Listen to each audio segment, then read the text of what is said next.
حضرت معاذ بن جبل رضی اللہ عنہ فرماتے ہیں نبی کریم صلی اللہ علیہ وسلم نے ارشاد فرمایا یطلع اللہ الی خلقہ فی لیلۃ النصف من شعبان، اللہ تعالیٰ نصف شعبان کی رات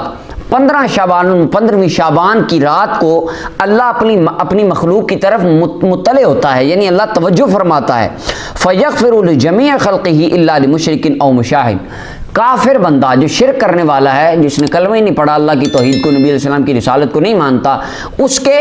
اور کینہ رکھنے والے، بغض حسد دل میں رکھنے والے بندوں کے علاوہ اللہ تعالیٰ اپنی پوری مخلوق کی مغفرت فرما دیتا ہے. اب شب برات کے متعلق یہ بالکل صحیح حدیث ہے، اور اس کے اوپر امام حیثمی مجموع الزوائد میں کہتے ہیں اس کے تمام راوی ثقہ ہیں اور اس کی سند صحیح ہے، اس کے اوپر کسی کو کلام نہیں ہے. دوسری روایت کتاب السنہ امام ابن ابی عاصم کی، اس کو بھی علامہ البانی کہتے ہیں صحیح ہے، حضرت ابو ثعلبہ رضی اللہ تعالیٰ عنہ سے مروی ہے. اس کے اندر بھی یہ نبی علیہ السلام نے فرمایا اللہ اپنی مخلوق کی طرف توجہ کرتا ہے، اللہ سب کی بخشش فرما دیتا ہے. اور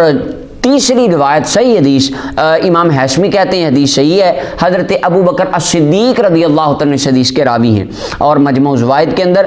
یہ حدیث نمبر 12957 نمبر روایت ہے.